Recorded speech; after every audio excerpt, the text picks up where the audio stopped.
فاطمئن جالسا ثم قم فإذا فعلت ذلك فقد تمت صلاتك وصدق رسوله النبي الكريم ونحن على ذلك لمن الشاهدين والشاكرين رب صل وسلم وبارك عليه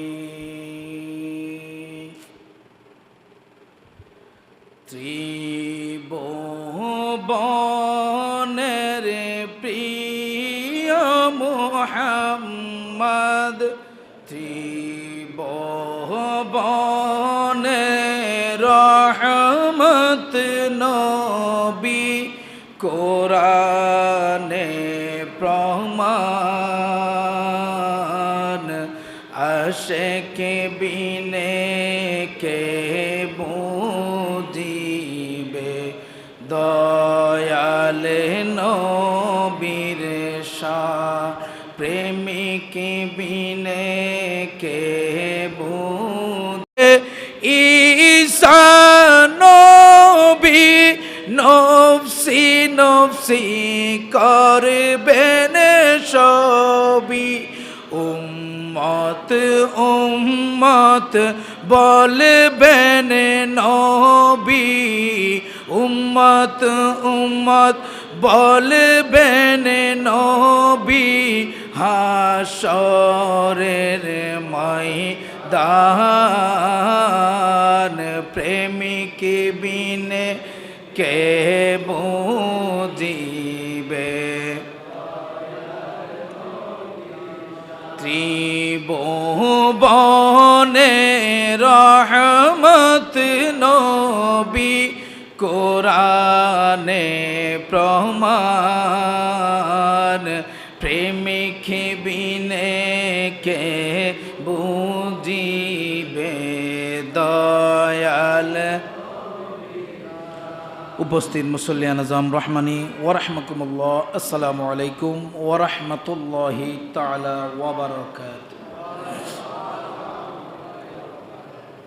সর্বপ্রথম রব্বুল আলামিনের দরবারে লাখ কোটি শুকরিয়া আদায় করতেছি যে রব্বুল আলামিন আমাদেরকে সুস্থ শরীর নিয়ে সুস্থ মস্তিষ্ক নিয়ে জটিল কঠিন আসমানি জমিনি রোগ বালায় হঠাৎ অ্যাক্সিডেন্ট থেকে হেফাজত রেখে ইবাদতের উদ্দেশ্যে অত্র এলাকার অন্যান্য মুসল্লিদের তুলনায় মসজিদে প্রথম প্রবেশ করার তৌফিক দিয়েছেন। প্রত্যেকে একবার বলি আলহামদুলিল্লাহ।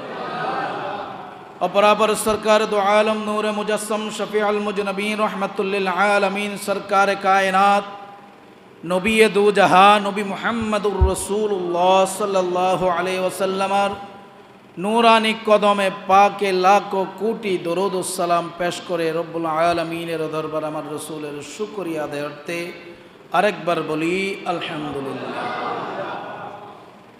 আপনাদের সম্মুখে কুরআনুল কারীমের সূরা বাকারার ৪৩ নম্বর আয়াতে কারীমা তেলাওয়াত করেছি। অপরাপর আমার রসুলের নূরানি জবানের অসংখ্য অগণিত লক্ষ লক্ষ হাদিস থেকে বরকতন একটা হাদিস শরীফ তেলাওয়াত করেছি। যে আয়াতে কারিমা যে হাদিস শরীফ তেলাওয়াত করেছি আমাদের গত জুমার ধারাবাহিকতার কিছু অংশ বিশেষ। আমাদের গত জুমার আলোচ্য বিষয় ছিল নামাজের ফরজ নিয়ে। কি নিয়ে? নামাজের ফরজ নিয়ে আমরা আলোচনা করেছিলাম। রব্বুল আলামিন বিশেষ কাল কিয়ামতের ময়দানে যাতে রব্বুল আলামিন আমাদের আপনার সকলের নাজাতের ওসিলা এই নামাজকে আমাদের জন্য আল্লাহর দরবারে কবুল করেন। প্রত্যেকে বলুন আমিন। আল্লাহ তাআলা আমাদেরকে নামাজের কথা বলেছেন। আমি যে আয়াতে কারিমা তেলাওয়াত করেছি ওয়া আকিমুস সালাত ওয়া আতুজ যাকাত, আমার আল্লাহ বলতেছেন বান্দা তোমরা প্রথমে নামাজ আদায় করো, এরপর যাকাত প্রদান করো। আমাদের শর্ত ছিল, আমাদের আলোচ্য বিষয় ছিল যেহেতু নামাজ। আলহামদুলিল্লাহ। নামাজ কেন বললাম? নামাজ বলার কারণ হলো, যদি এখন আপনাকে প্রশ্ন করা হয় নামাজের মধ্যে ভিতরে বাহিরে নামাজের দুই ধরনের ফরজ রয়েছে, দৈনিক কয় রাকাত নামাজ ফরজ রয়েছে একটা প্রশ্ন, আবার নামাজের ভিতরে কয়টা ফরজ রয়েছে, কথা বোঝার চেষ্টা করবেন। প্রথম প্রশ্ন ছিল দৈনিক কয় রাকাত নামাজ ফরজ, দৈনিক কয় ওয়াক্ত নামাজ ফরজ, দুইটা প্রশ্ন। 3 নম্বর প্রশ্ন হলো নামাজের ভিতরে কয়টা ফরজ। সুবহানাল্লাহ। তাহলে প্রথম প্রশ্ন 1 নম্বরে হলো দৈনিক কয় ওয়াক্ত নামাজ ফরজ। ওই রকম যখন প্রশ্ন করা হবে আমরা প্রশ্নের উত্তর দিব দৈনিক 5 ওয়াক্ত নামাজ আমি মুসলমান তথা ঈমানদারের উপর ফরজ। সুবহানাল্লাহ।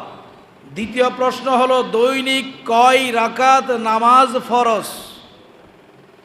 আমরা তো নামাজ পড়তেছি, এখন নামাজ ফরজ নামাজ কোনগুলা?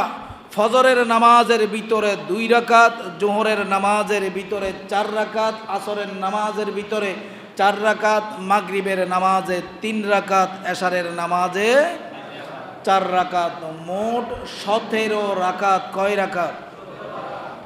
মুসলমান কয় ওয়াক্ত নামাজ ফরজ? জবাব হবে আমার জন্য আল্লাহ 5 ওয়াক্ত নামাজ ফরজ করেছেন।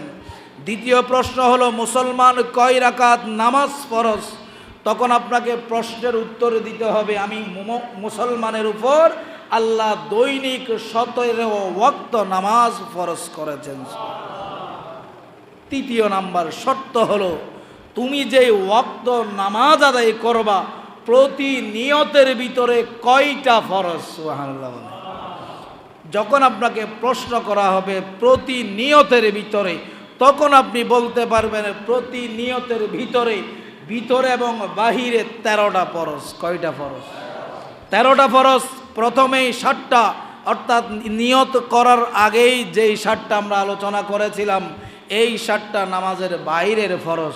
আর যখন নিয়ত করব এরপরে আরও 6টা, তাহলে 6 আর 7 মিলে কয়টা ফরজ? 13টা ফরজ ভিতরে বাহিরে। তাহলে আমরা এক কথাই শর্ট টাইমে বলে দিই কয় ওয়াক্ত নামাজ ফরজ। সবাই বলেন কয় ওয়াক্ত নামাজ ফরজ? 5 ওয়াক্ত নামাজ ফরজ। কয় রাকাত নামাজ ফরজ? 17 রাকাত। এইরকম আঙ্গুল হিসাব করেন, 10 আর কত? 17 রাকাত। টোটাল 17 রাকাত আমাদের উপর ফরজ। এরপরে নামাজের যেই ওয়াক্ত নামাজ আমরা আদায় করতে চাই প্রতি নিয়তের ভিতরে আমরা যখন নিয়ত করতে যাব ফজরের নামাজ, এই ফজরের নামাজের ভিতরে 13টা ফরজ। সুবহানাল্লাহ। আপনি যখন জোহরের নামাজ আদায় করতে যাবেন এই জোহরের নামাজের ভিতরেও আল্লাহ 13টা ফরজ রেখেছেন।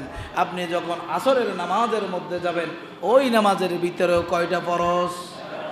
এক কথায় বলতে গেলে এই 13টা ফরজ যতক্ষণ পর্যন্ত হবে না ততক্ষণ পর্যন্ত আমার আপনার নামাজ পরিপূর্ণ তো দূরের কথা সম্পূর্ণ ভুল নামাজ, কোনো কিছুই হবে না বলে নিশ্চিত থাকতে পারেন। সুবহানাল্লাহ। কোনো কারণে যদি একটা ফরজ মিস হয়ে যায় তাহলে ওই ফরজ নামাজ আদায় হবে না, এই বিষয়টা কি রাখতে পারেন না, নিশ্চিত থাকতে পারেন। রব্বুল আলামিন আমাদেরকে বোঝার তৌফিক দান করুন। প্রত্যেকে বলুন আমিন। আল্লাহুম্মা সাল্লি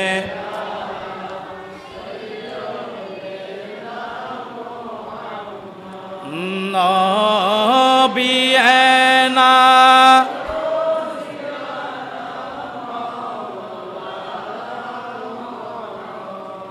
প্যারা হাজিরিন, তাহলে আমরা আমাদের আলোচ্য বিষয়ে চলে আসি।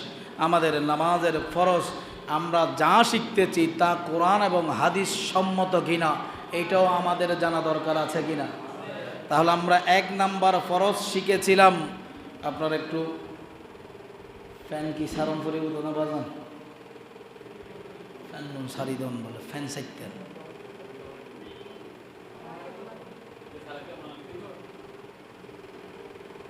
আল্লাহুম্মা সাল্লি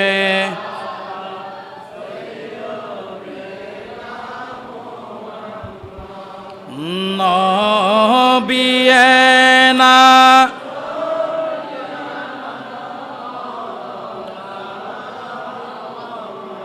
প্যারা হাজরিন, যেই নামাজের প্রথম শর্ত কি ছিল? এক নাম্বার ফরজ ছিল শরীর পাক। এক নাম্বার কি ছিল? এক নাম্বার কি ছিল?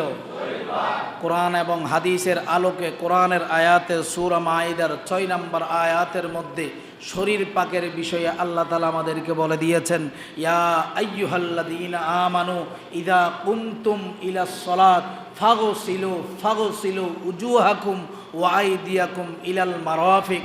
আল্লাহ বলতেছে, যখন তুমি নামাজ আদায় করার জন্য যাওয়া, নামাজ পড়বা, তোমার মনে ধীর স্থির করলা, সাথে সাথে তুমি তোমার মুখমণ্ডল ধৌত করো। সুবহানাল্লাহ।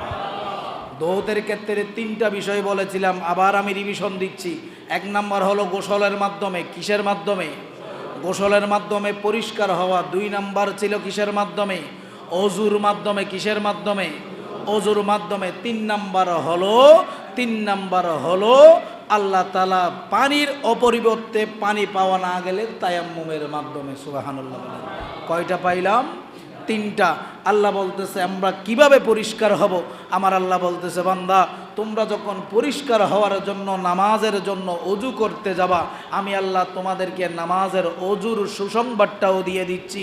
আল্লাহ বলতেছেন, কাল কিয়ামতের ময়দানে কবরের মধ্যে আমাকে আপনাকে যখন রাখা হবে, আমার আল্লাহ বলতেছেন, বান্দা তোমাকে যখন তোমার ভাই, তোমার মা, তোমার বাবা, তোমার পাড়া প্রতিবেশী কবরের মধ্যে রাখবে, ওই সময় তোমার হাত দিয়ে, তোমার মুখ দিয়ে, তোমার চোখ দিয়ে, তোমার নাক দিয়ে, তোমার হাঁটু দিয়ে, তোমার পায়ের গোড়ালি দিয়ে, তোমার পায়ের আঙ্গুলের মাথা দিয়ে, হাতের আঙ্গুলের সামনের ভাগ দিয়ে আমি আল্লাহ নূরের বাতি জ্বালাই দিব। সুবহানাল্লাহ।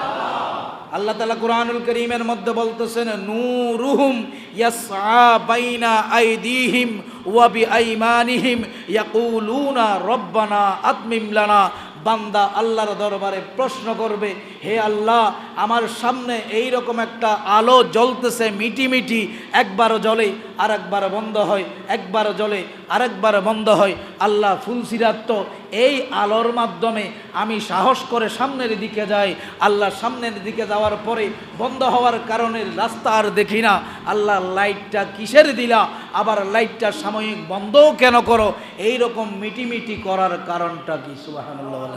আমার আল্লাহ বলতেছে, বান্দা যখন তুমি শীতের দিনে তুমি কনকনে শীত সহ্য করে ফজরের নামাজের জন্য, তাহাজ্জুদের নামাজের জন্য যেই মাত্র তুমি বান্দা দুনিয়ার জমিনের মধ্যে নিজের প্রাণপ্রিয় স্ত্রীর বিছানা ছেড়ে, নিজের মা বাবার, নিজের প্রাণপ্রিয় সন্তানের বিছানা ছেড়ে তুমি যখন সব কিছু কোরবানি দিয়ে মসজিদের বারান্দায় গিয়ে দাঁড়াইয়াছিলা, বান্দা যখন তুমি অজুর জন্য অজুখানায় পানি হাতে নিয়েছিলা কনকনে শীত সহ্য করে, আমি আল্লাহ তোমার ওই শীতের অজুর পানির মধ্যে আজকে তোমাকে নূর দিয়ে দিলাম। সুবহানাল্লাহ। কপাল থেকে নূর বের হবে, নাকের মাথা দিয়ে নূর বের হবে, কান্দের লতি দিয়ে নূর বের হবে, আমাদের মুখের সব জায়গা দিয়ে নূর বের হবে, হাতের আঙ্গুলের ডগায় ডগায় নূর বের হবে।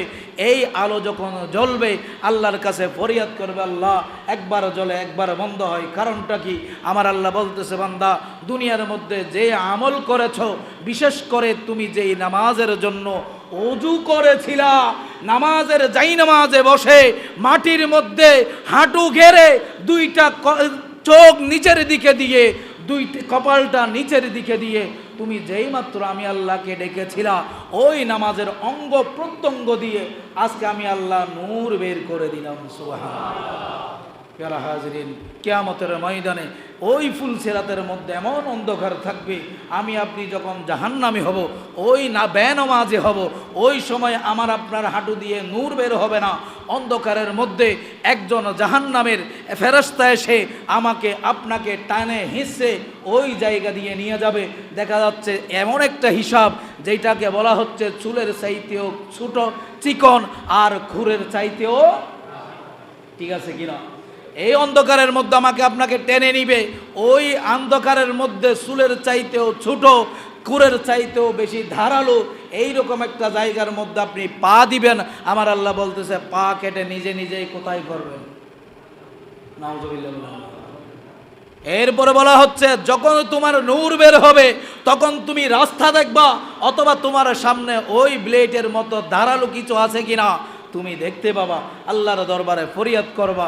আল্লাহ বলতেছে যেই মাত্র আল্লাহর দরবারে ফরিয়াদ করবে, আল্লাহ আমি তো দুনিয়ার মধ্যে যেহেতু কষ্ট করেছি, আমাকে প্রতিদান হিসেবে তুমি এই নিয়ামত দিয়েছো, আল্লাহ আমাকে এই নূরটা স্থির করে দাও, যাতে এই আলোটা নিয়ে আমি এই কঠিন ফুলসিরাত যাকে বলা হয় আল্লাহ সামনে কি আছে জানি না, এরপরে এই ভয়ঙ্কর একটা রাস্তায় আমার মা পিছনে নাই, আমার বাবা পিছনে নাই, আমার সন্তান পিছনে নাই, আল্লাহ যেই নামাজ আমার সামনে আছে, যেই ওযু আমার সামনে আছে, আল্লাহ আমার জন্য লাইটটা স্থির করে দাও। পবিত্রতা এত তেমন একটা গুরুত্বপূর্ণ জিনিস নয়, আমরা চিন্তা করে নিলাম, অথচ এই পবিত্রতাটা কাল কিয়ামতের ময়দানে আমার জন্য আপনার জন্য নাজাতের উসিলা হবে। সুবহানাল্লাহ। আল্লাহ বলতেছেন লাইট জ্বলবে, আমার বান্দা রাস্তা দিয়ে খুশি মনে যেই যার মতো করে তেই সার মতো চলে যাবে। সুবহানাল্লাহ। শুধু তাই নয় প্রিয় হাজরিন, আমার আল্লাহ বলতেছেন বান্দা, আমার রসুল বলেছেন যদি তুমি পরিপূর্ণভাবে সুন্দর করে অজুর ফরজ যথাযথ নিয়ম মেনে অজু করলা, অজু করা শেষ হয়ে গেল, ওই সময় যদি অজুর অবশিষ্ট এক মুষ্টি পানি অথবা এক ঢোক পানি তুমি তোমার মুখে দেওয়ার সময় সর্বশেষ এই রকম উপরের দিকে থাকায় আসমানের দিকে থাকাবা, আশহাদু আল্লা ইলাহা ইল্লাল্লাহু ওয়াহদাহু লা শারীকা লাহু ওয়া আশহাদু আন্না মুহাম্মাদান আবদুহু ওয়া রাসূলুহু। আমার রাসূল বলতেছে যেই বান্দা ওযুর পরে এক মুষ্টি পানি মুখের মধ্যে দিয়ে এক ডুব ঘিলে আল্লাহর শুকরিয়া আদায় করে, আল্লাহর শাহাদাত আমি রাসূলের রিসালাত যেই বান্দা ওই অজুর পরে আমার কোনো বান্দা যদি আদায় করে জবান দিয়ে তেলাওয়াত করে, আল্লাহ সাথে সাথে ওই ব্যক্তি অজুর জায়গা ত্যাগ করার আগেই আমার আল্লাহ ওই বান্দার জন্য জান্নাতের 8টা দরজা খুলে দেন। সুবহানাল্লাহ। ইয়া রাসূলুল্লাহ, জান্নাতের 8টা দরজা হলে সাহাবায়ে কেরাম প্রশ্ন করল, আল্লাহ ইয়া রাসূলুল্লাহ কোন দরজা দিয়ে 8টা দরজা দিয়ে আমরা প্রবেশ করব? এখন কথা হলো আমি কোন দরজায় ঢুকবো? আমার রাসূল বলতেছেন তোমার যেই দরজা ইচ্ছা সেই দরজায় তুমি বান্দা যাইতে পারো। সুবহানাল্লাহ। প্রিয় হাজরিন, তাহারাত মানে শুধু শরীর ধৌত করা নয়, তাহারাত মানে শুধু মুখ ধুইলাম তাই নয়, শুধু এইটাই নয়, আল্লাহ আমার আপনার কলব পর্যন্ত এই তাহারাতের মাধ্যমে পরিষ্কার করে দিবেন। সুবহানাল্লাহ। আল্লাহ তাআলা আমাদের বুঝার তৌফিক দান করুন, প্রত্যেকে বলুন আমিন। তাহলে 1 নম্বরে কি ছিল? শরীর পাক। এত কিছু বলার একমাত্র কারণ হলো যাতে শরীর পাকের প্রতি আমাদের যত্নবান হওয়া, এবং ওই ক্ষেত্রে আমরা প্রতিনিয়ত চিন্তা করব আল্লাহ আমি গোসল করতে আসলাম, গোসলের মধ্যে 3টা ফরজ। কয়টা ফরজ? কয়টা ফরজ? 3টা ফরজ। গোসলের মধ্যে কয়টা ফরজ? 3টা ফরজ। একটা হলো কুলি করা, গড়গড়া সহকারে। কি সহকারে? গড়গড়া সহকারে কুলি করা। 2 নম্বর হলো নাকে পানি দেওয়া। কি দেওয়া? গোসলের ফরজ যতক্ষণ পর্যন্ত আদায় হবে না ততক্ষণ পর্যন্ত আমার আপনার গোসল শুদ্ধ হবে না। বিশেষ করে বিবাহিত আমরা যারা রয়েছি আর যাদের উপর গোসল ফরজ হয়ে যায় ওই ব্যক্তিদের জন্য কঠিন হুঁশিয়ারি, গোসলের মধ্যে 3টা ফরজ। কুলি গড়গড়া সহকারে গুলি করা, আর নাকের মধ্যে পানি দেওয়া, নরম অংশ পর্যন্ত ভালো করে ধৌত করা, সমস্ত শরীর ভালো করে ধৌত করা। যদিও বা আমরা সমস্ত শরীর ধৌত করি, কুলি করার জন্য মনে থাকে না, নাকে পানি দেওয়ার জন্য মনে থাকে না। ওই কারণে আমার রাসূল বলেছেন উম্মত সবচাইতে তোমার জন্য আফজল হলো গোসল করার জন্য যেই মাত্র পুকুরে নামলা, গোসল করার জন্য যেই মাত্র তুমি বাথরুমে ঢুকলা, গোসলখানায় ঢুকলা, সাথে সাথে তুমি একটু কষ্ট করে পরিপূর্ণ একটা অজু করে নাও। সুবহানাল্লাহ। অজু করলা, অজুর সাথে সাথে একটা ফরজ সবগুলো আদায় হয়ে গেল, গোসলের সুন্নত আদায় হয়ে গেল, গোসলের মুস্তাহাব আদায় হয়ে গেল। একমাত্র শর্ত কি বললাম? অজু। অজু যেই মাত্র অজু করবেন, গোসলের মধ্যে যত ধরনের ইবাদত আছে সব কিছু একটা অজুর মাধ্যমে হয়ে যায়। অতএব যেই মাত্র অজুর অভ্যাসটা করবেন, আগামীকালকে থেকে দেখবেন এই অজুর অভ্যাসের মাধ্যমে এই গোসলের সব ফরজ আদায় হয়ে গেছে। যারা হাজরিন, এই তিনটা বিষয়, গোসলের মধ্যে তিনটা ফরজ আর এই অজুর মধ্যে চারটা ফরজ। কয়টা ফরজ? সমস্ত মুখমণ্ডল ধৌত করা, আগে একবার বলেছি, এখানেও বলে দিচ্ছি। এই চুলের গোড়া থেকে কানের লতি পর্যন্ত, লতি থেকে তুদনির নিচ পর্যন্ত, তুদনির কি পর্যন্ত? নিচ পর্যন্ত। দাড়ি থাকলে একটু খিলাল করে নিতে হবে। দাড়ি থাকলে কি করতে হবে? একটু পানি দিয়ে ভালো করে ধৌত করতে হবে, যাতে পানি ভিতরে ঢুকে, পানি ভিতরে ঢুকে। ওই জন্য এইদিকে একটু আঙ্গুল দিয়ে এরকম এরকম কি করতে হবে? একটু খিলাল করতে হবে। এরপরে মুখমণ্ডল ধৌত করলেন। বলা হচ্ছে হাত ধৌত করা। হাতের কতটুকু ধৌত করতে হবে?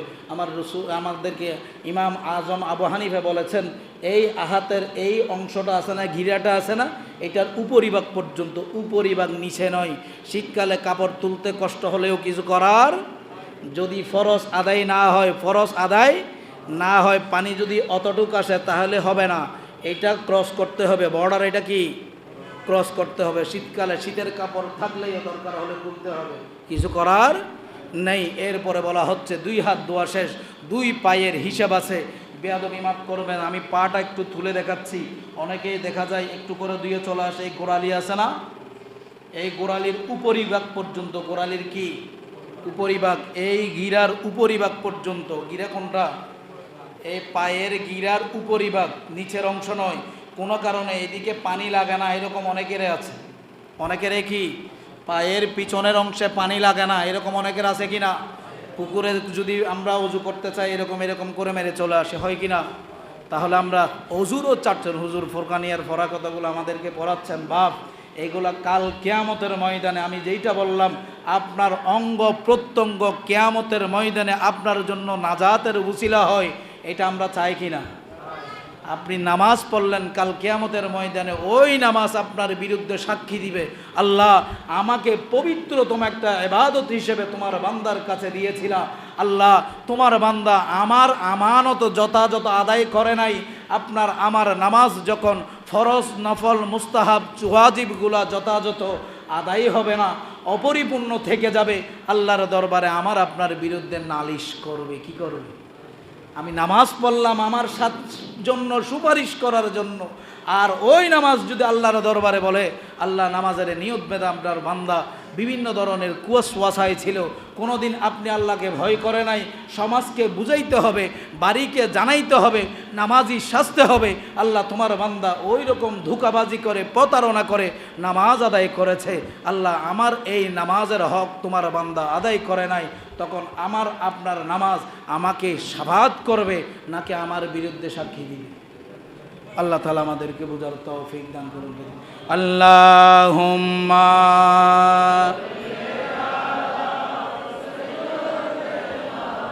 মাওলানা মুহাম্মদ ওয়া আলা আলিহি।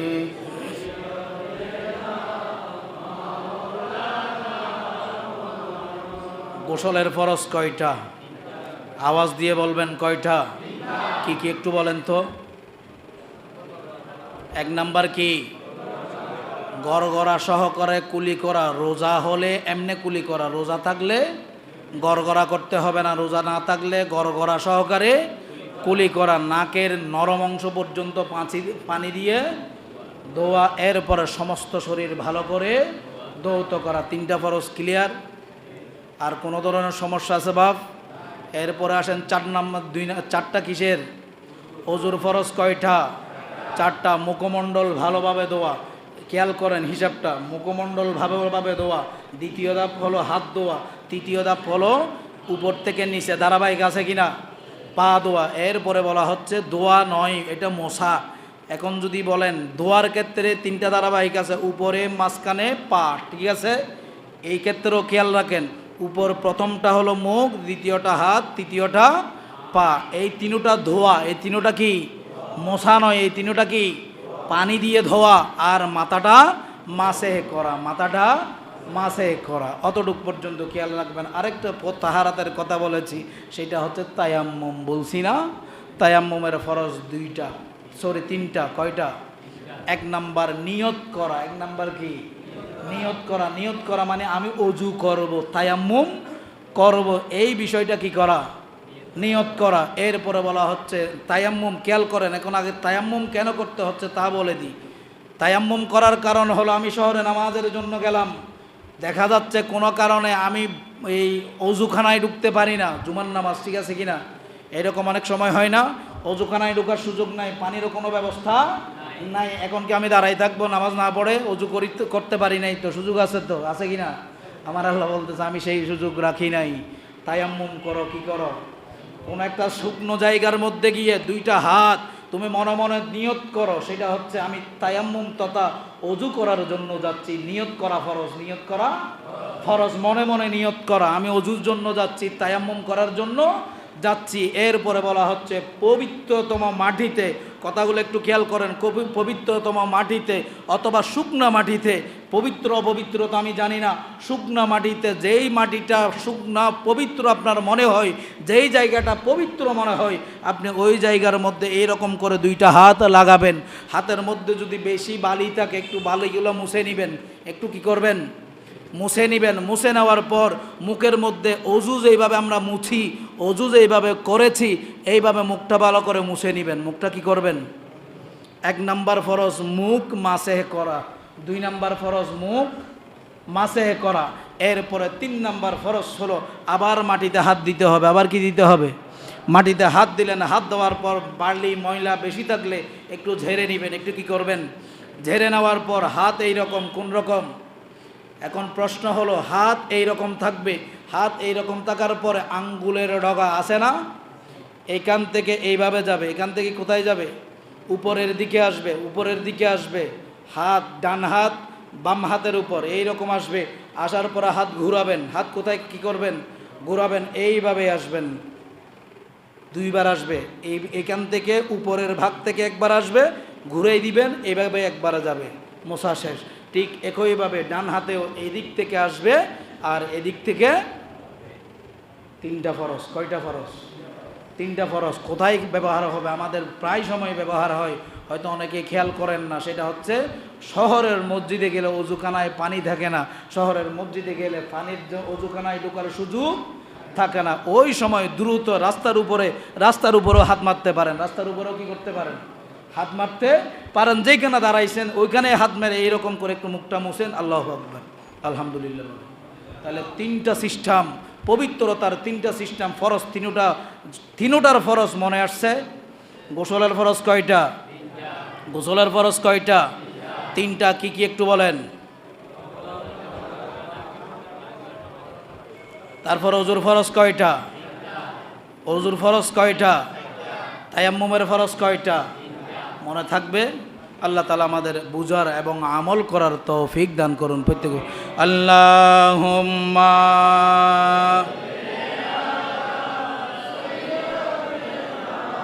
মাওলানা মুহাম্মাদ ওয়া আলা আলিহি।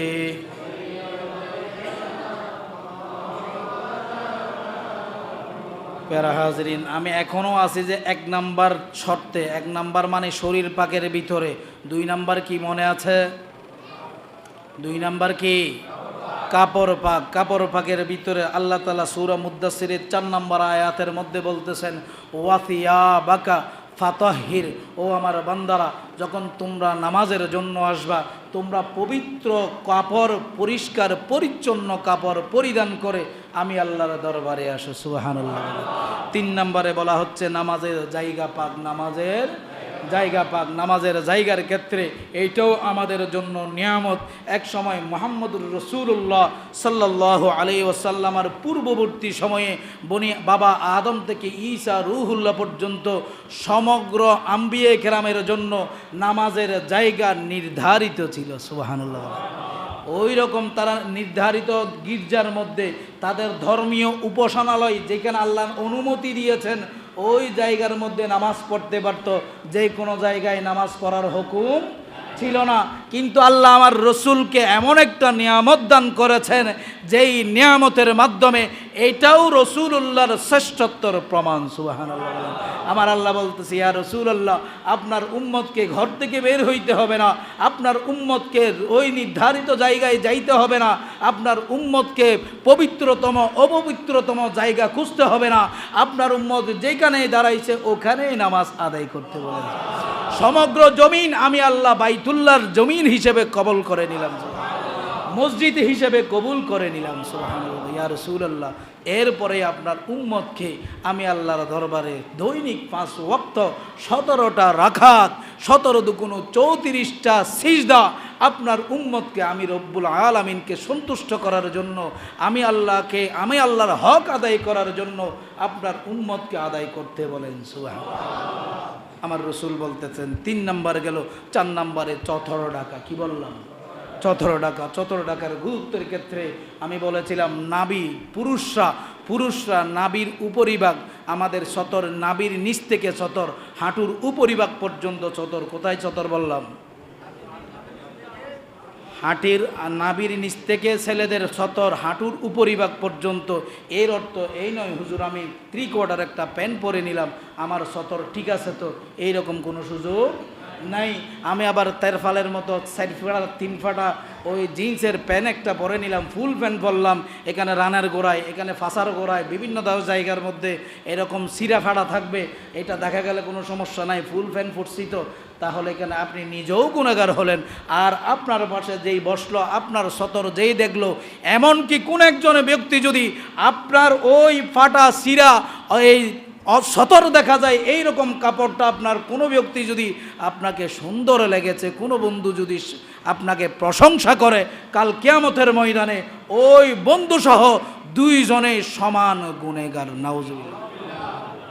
অতএব আপনারা যারা, আমি বিশেষ করে যুব সমাজ যারা রয়েছে তাদেরকে বলবো, নিজেও গুনাহ করবেন, রাস্তায় হেঁটে যাওয়ার সময় আমরা যারা আপনাকে দেখব বন্ধু হিসেবে, ভাই হিসেবে, আমাদেরও গুনাহ হবে।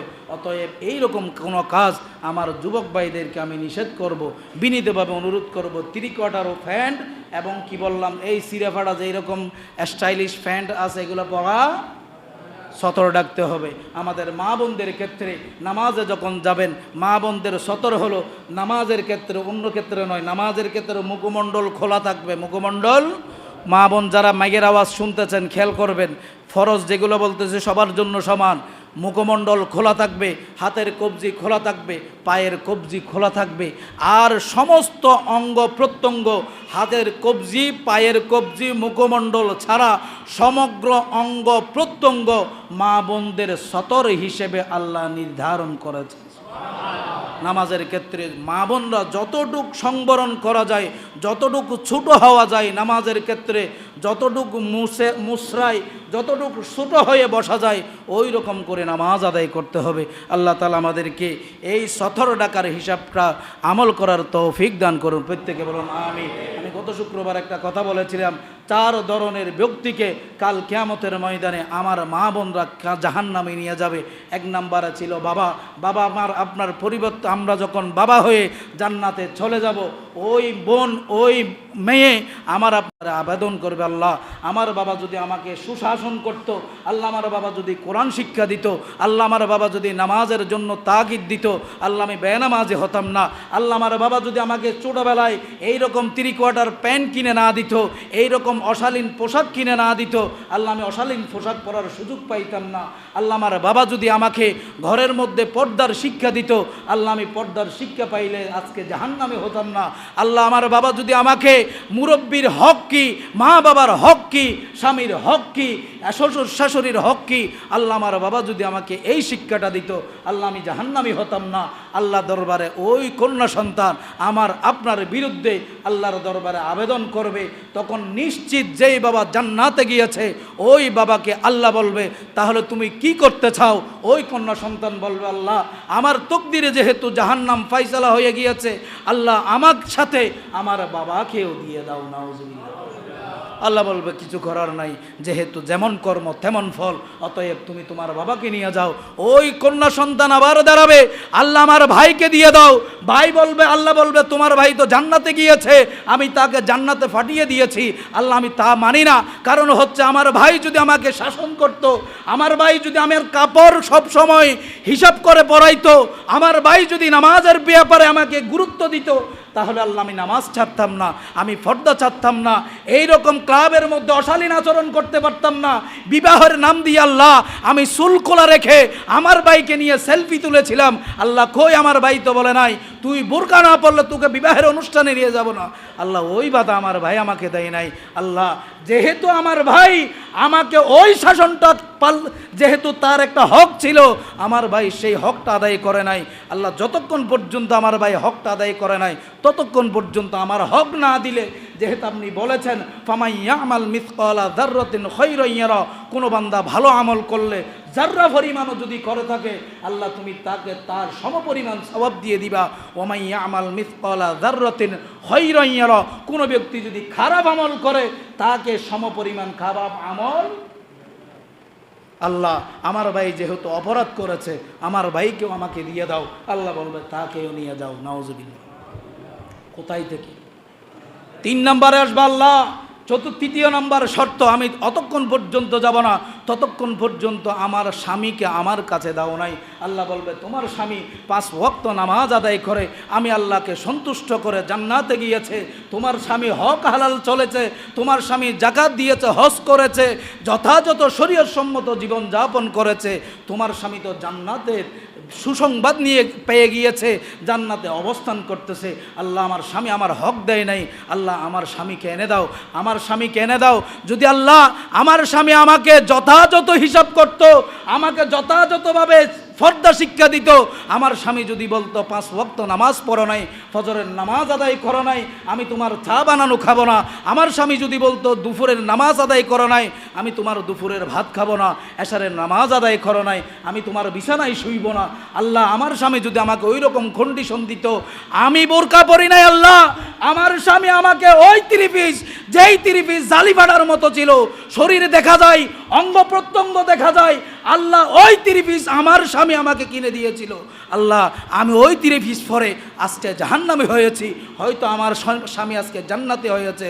আল্লাহ আমার স্বামী যদি আমাকে ওই 3 পিসটা, যেই বোরকাটা আমার স্বামী আমাকে সেলাই করে দিয়েছিল, আল্লাহ যেই বোরকার ফুলটা ছিল আমার সিনা বরাবর, যেই বোরকার ফুলটা ছিল, কুচিটা ছিল আমার লজ্জাস্থান বরাবর, আল্লাহ আমি ওই ফুল ওই বোরকার সিনা বরাবর দিই নাই, আমার স্বামী আমাকে সেলাই করে এনেছিল, যাতে রাস্তা দিয়ে হেঁটে যাওয়ার সময় আমার স্বামী আমি তার স্ত্রী হিসেবে যেই কেউ আমার সিনার ভিতরে যেই ফুলটা বড় করে দেওয়া আছে, যেই পাথরটা দেওয়া আছে, আল্লাহ যেই কেউ আপনি আমাকে বলেছেন লজ্জাস্থান এবং বক্ষদেশ হেফাজত করার জন্য, কই আমার স্বামী আমাকে বোরকা সিলাই দিয়েছে, বক্ষদেশে একটা ফুল লাগাই দিয়েছে, আমার স্বামী আমাকে একটা কাপড় সিলাই করে দিয়েছে, আল্লাহ আমার লজ্জাস্থান বরাবর একটা ফুল লাগাই দিয়েছে, যাতে বেগানা পুরুষ যাওয়ার সময় ওই ফুলটা একটু না দেখার, বোরকা না দেখলেও যাতে ফুলটা দেখে। আছে কি কথা খেয়াল করেন?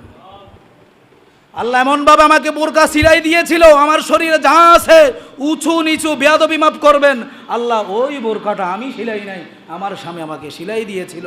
আল্লাহ ওই বোরকাটার টাকা আমার কাছে ছিল না, আমার স্বামী আমাকে দিয়েছিল। আল্লাহ আমি যেই হিজাবটা বেঁধেছিলাম, যেই হিজাবের ভিতরে শয়তানি ছিল, আল্লাহ ওই হিজাবটাও আমি কিনি নাই, আল্লাহ আমার স্বামী আমাকে টাকা দিয়েছিল। আল্লাহ আমি ওই স্বামী যদিও জান্নাতে যায়, আমি তাকে ছাড়া জাহান্নামে যাব না। আল্লাহ বলবে তাকেও নিয়ে যাও। নাউজুবিল্লাহ।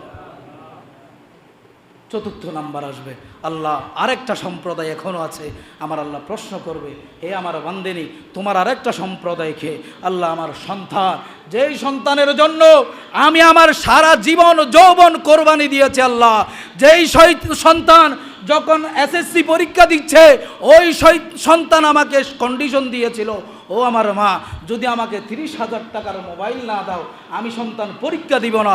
আল্লাহ, আমার মা সন্তান আমাকে বলেছিল, মা যদি তুমি মা আমাকে বেড়াইতে না নিয়ে যাও, নানার বাড়িতে বেড়াইতে না নিয়ে যাও, আমি সন্তান আজকে রাতের খাবার খাবো না। আল্লাহ যেইভাবে শর্ত দিয়েছিল আমি আমার সন্তানের সব শর্ত আল্লাহ আমি মেনে নিয়েছি। একমাত্র শর্ত ছিল আমার সন্তানটা ভালো থাক। আল্লাহ, আমার সন্তান যদি আমাকে বলতো, ও মা আজকে নামাজ পড়ো নাই, আমি তোমাকে মা ডাকবো না। আমার সন্তান যদি বলতো, ওই মা আজকে নামাজ পড়ো নাই, আমি দুপুরের বেলায় ভাত খাবো না। ও মা, আমি তোমাকে 1 সপ্তাহ যাবৎ নামাজের কথা বলেছি, তুমি আমার কথা শোনো নাই, আমি আগামী 1 সপ্তাহ ঘরে থাকবো না। আল্লাহ, ওই সন্তান যদি এইভাবে আমাকে দুনিয়ার মধ্যে প্রতিটা সেকেন্ডে সেকেন্ডে মিনিটে মিনিটে আমার সন্তান আমাকে ডাক দিত, আল্লাহ হয়তো আমি আমার সন্তান মোবাইল ছাওয়ার কারণে আমি মোবাইল দিয়ে দিলাম, ভালো একটা ঈদের পোশাক ছাওয়ার কারণে পোশাক দিয়ে দিলাম।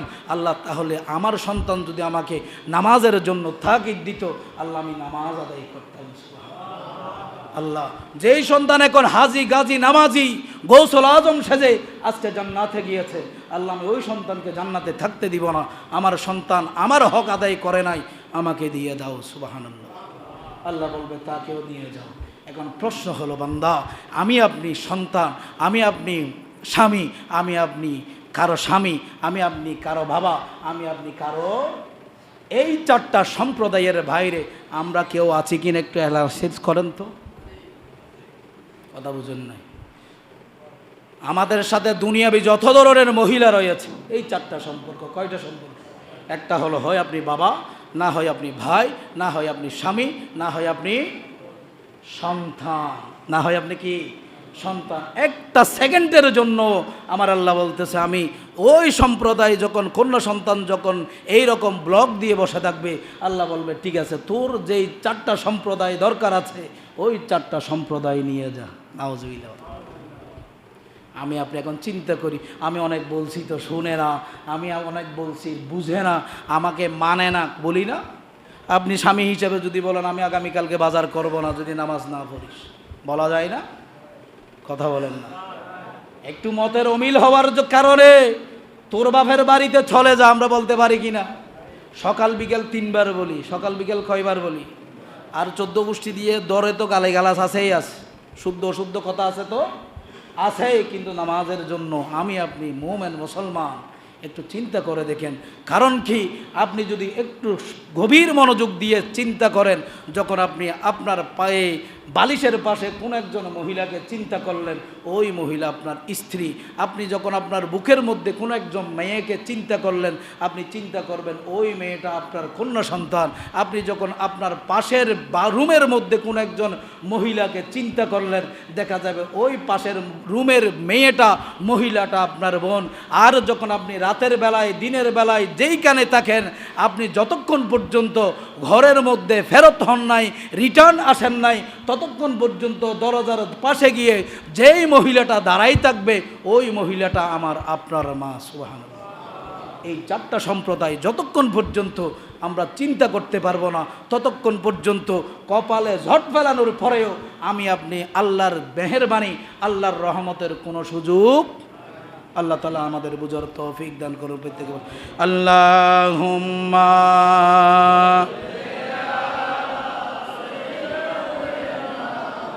মৌলানা মুহাম্মদ ওয়া আলা আলি।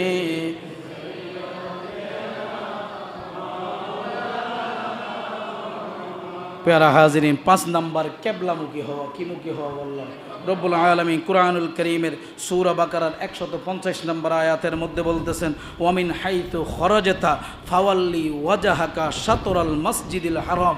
ও আমার বান্দা, তোমরা যেইখানেই থাকো না কেন, যেই অবস্থাতেই থাকো না কেন, তোমরা মসজিদুল হারাম তথা বাইতুল্লাহর দিকে মুখ ফিরাও। মুফাসসিরিন একরাম বলতেছে, এখানে বাইতুল্লাহর দিকে মুখ ফিরানো বলতে আল্লাহ তাআলা নামাজের কথা বলেছেন। সুবহানাল্লাহ। আল্লাহ তাআলা নামাজ। এখন প্রশ্ন হলো, আমরা পশ্চিম দিকে আছি, ওই কারণে আমাদের কেবলা পশ্চিমে আছে, ওই কারণে আমরা পশ্চিমে পড়ি। আর যদি উত্তর দিকে থাকতো তাহলে উত্তর দিকে ফিরে পড়তাম, আর যদি দক্ষিণ দিকে থাকতো আমরা দক্ষিণ দিকে ফিরে পড়তাম, আর যদি পূর্ব দিকে থাকতো পূর্ব দিকে কেবলা বানাই নামাজ পড়তাম। সুবহানাল্লাহ। কারণ কি, বাইতুল্লাহর চতুর্দিকে নামাজ আদায় করে কিনা, যারা হাজিরা আছে আপনারা জানবেন, বাইতুল্লাহর চতুর্দিকে এই সিজদা করে কিনা। এখানে পূর্ব পশ্চিম উত্তর দক্ষিণ কোনো ডিভিশন আছে? সবার উদ্দেশ্য বাইতুল্লাহ মাঝখানে। সুবহানাল্লাহ বলে। তাইলে কেবলামুখী হওয়া 6 নম্বরের মধ্যে আল্লাহ তাআলা বলতেছেন ওয়াক্ত হওয়া কি হওয়া, ইন্নাস সালাতা কানাত আলাল মুমিনিনা কিতাবাম মাওকুতা। আল্লাহ বলতেছেন সূরা নিসার 103 নম্বর আয়াতের মধ্যে বলতেছেন, ও আমার বান্দা 6 নম্বরের মধ্যে তোমাদেরকে নামাজের জন্য যেটা ফরজ দিয়ে দিলাম সেটা হলো কিতাবাম মাওকুতা, তথা নামাজের ওয়াক্ত হওয়া। সুবহানাল্লাহ। জোহরের নামাজের ওয়াক্ত হলো জোহরের নামাজ আদায় করো, আসরের নামাজের ওয়াক্ত হলো আসরের নামাজ আদায় করো, মাগরিবের নামাজের ওয়াক্ত হলো মাগরিবের নামাজ আদায় করো। তবে কাজা না হওয়ার আগে নির্ধারিত সময়ের ভিতরে ওয়াক্ত মতো নামাজ আদায় করো। সুবহানাল্লাহ। 7 নম্বরে বলা হচ্ছে 7 নম্বর হলো নামাজের নিয়ত করা। এখানে নিয়ত মানে নাওয়াইতু আন উসল্লি আলিল্লাহ, এটা নয়। নিয়ত মানে হলো আল্লাহ, আমি যদি তুমি আল্লাহ কবুল করো, দয়া করো, রহম করো, আল্লাহ আমি ফজরের নামাজ আদায় করব, এই বলে ফজরের নামাজের জন্য প্রস্তুতি নেওয়া। এরপরে বলা হচ্ছে যদি জোহরের নামাজের টাইম হয় জোহরের নামাজের নিয়ত করা, আসরের নামাজের টাইম হলে আসরের নামাজের নিয়ত করা, মনে মনে আসরের নামাজ পড়ব, মাগরিবের সময় হলো মাগরিবের নামাজ পড়ব, এই রকম নিয়ত করাটাই হলো ফরজ। সুবহানাল্লাহ। পেয়ারা হাজিরিন, 7টা ফরজ বলে দিয়েছি। 1 নাম্বার শরীর পাক, 2 নাম্বার কি বললাম, 3 নাম্বার কি চথর ডাকা, 3 নাম্বার কি জায়গা পাক, 4 নাম্বার চথর ডাকা, 5 নাম্বার ক্যাবলামুখী হওয়া, 6 নাম্বার নামাজের ওয়াক্ত হওয়া, 7 নাম্বার হলো নামাজের নিয়ত করা। এটা হচ্ছে আল্লাহু আকবার বলে নিয়ত বাঁধার আগে। ওই জন্য এই নামাজের ফরজকে 2টা ভাগে ভাগ করা হয়েছে, একটা হলো হুকুম আর একটা হলো আহকাম। এই নামাজের নিয়তের আগে যেই 7টা রয়েছে ওই 7টা হলো নামাজের হুকুম, আর ভিতরে যেই 6টা রয়েছে ওই 6টা হলো নামাজের আহকাম। সুবহানাল্লাহ। এখন আমরা একটু দ্রুত খেয়াল করি, নামাজের আহকাম 6টা। কয়টা? নামাজের আহকাম কয়টা? 6টা। নামাজের আহকাম কয়টা? 6টা। 6টার ভিতরে 1 নম্বর হলো তাকবীরে উলা তথা তাকবীরে তাহরিমা বলা। সুবহানাল্লাহ। তাকবীরে তাহরিমের ভিতরে আল্লাহ তাআলা বলতেছেন তাকবীরে ওয়ারাব্বুকা ফাকাব্বির, সূরা মুদ্দাসসিরের 3 নম্বর আয়াতের মধ্যে বলতেছেন, বান্দা যখন তোমরা নামাজের জন্য দাঁড়াবা, আমি আল্লাহর সর্বশ্রেষ্ঠ যেই শব্দটা রয়েছে ওই শব্দটা তোমরা নামাজের মধ্যে উচ্চারণ করো। মুফাসসিরিন একরাম বলতেছে সর্বশ্রেষ্ঠ শব্দ হলো ওয়ারাব্বুকা ফাকাব্বির তথা তাকবীরে উলা, আল্লাহু আকবার। আল্লাহ তুমি মহান, আল্লাহ তুমি মহান, তার মানে সব ক্ষেত্রে আল্লাহ তুমি শ্রেষ্ঠ। সুবহানাল্লাহ। এরপরে এটা গেল 1 নাম্বার, ভিতরের 1 নাম্বার। এরপরে বলা হচ্ছে দাঁড়িয়ে নামাজ পড়া। কি পড়া?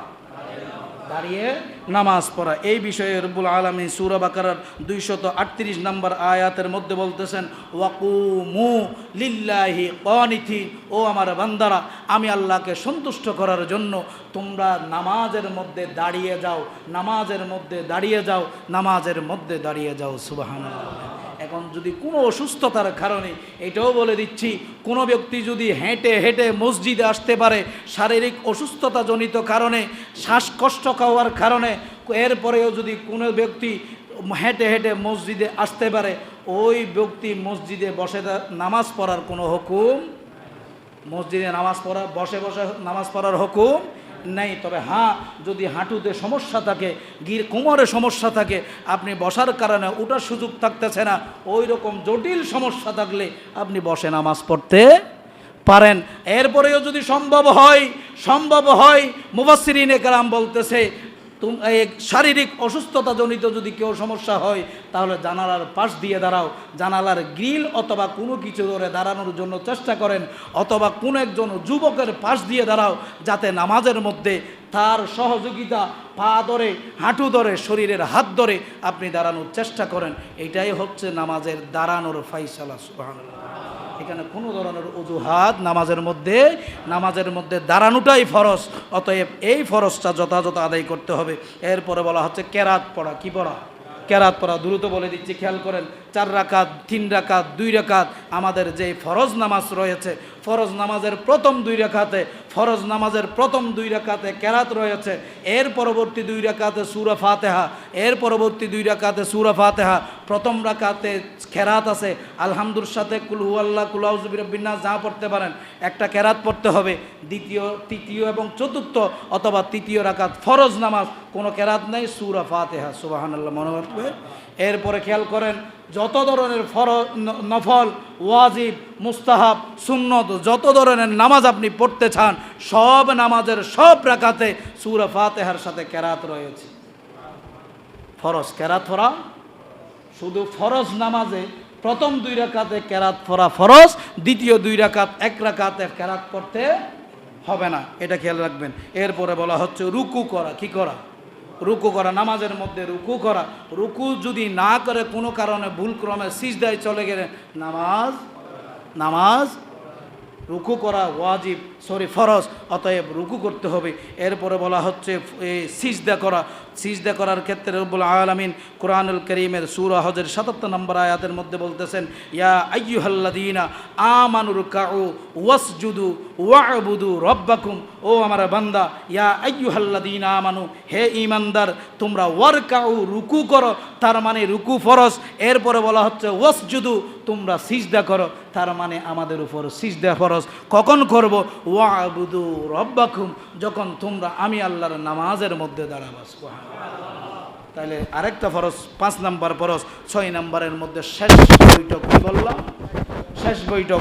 এই শেষ বৈঠক মানে তাশাহুদের জন্য আমরা বসি না, এই বৈঠকের মধ্যে তাশাহুদ পরিমাণ, আত্তাহিয়াতুর সময় পরিমাণ, শেষ বৈঠকে আমরা 3টা দোয়া পড়ি। প্রথমে আত্তাহিয়াতু পড়ি, তারপরে দরুদ ইব্রাহিম পড়ি, তারপরে হয়তোবা আমরা দোয়ায়ে মাসুরা, আল্লাহুম্মা ইন্নী যালামতু নাফসি, যেই দোয়াটা আমরা পড়ি, 3টা দোয়া পড়ি। এর মধ্যে আত্তাহিয়াতু যেটা রয়েছে, ওই আত্তাহিয়াতুর সমপরিমাণ, আত্তাহিয়াতু পাঠ করার সমপরিমাণ বসা প্রত্যেক ঈমানদারের উপর ফরজ। সুবহানাল্লাহ। তারপরে আপনি সালাম শেষ করবেন, সালামের মাধ্যমে নামাজ শেষ করবেন। এর মধ্যে আপনি দরুদ ইব্রাহিম পড়েন, এর মধ্যে আপনি দোয়া মাসুরা পড়েন, কোনো সমস্যা নেই। ওয়াজিব, সুন্নত, মুস্তাহাব সবগুলো এখানে রয়েছে।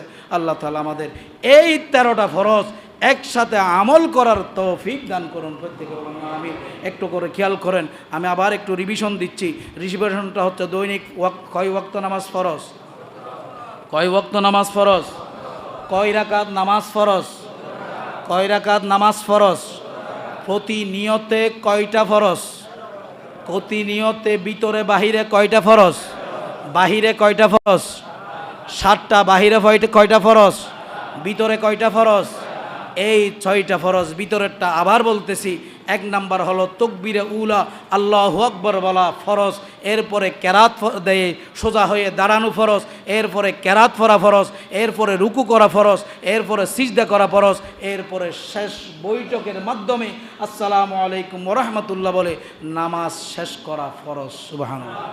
আল্লাহ তাআলা আমাদের বুঝার এবং আমল করার তৌফিক দান করুন। প্রত্যেকে বলুন আমিন।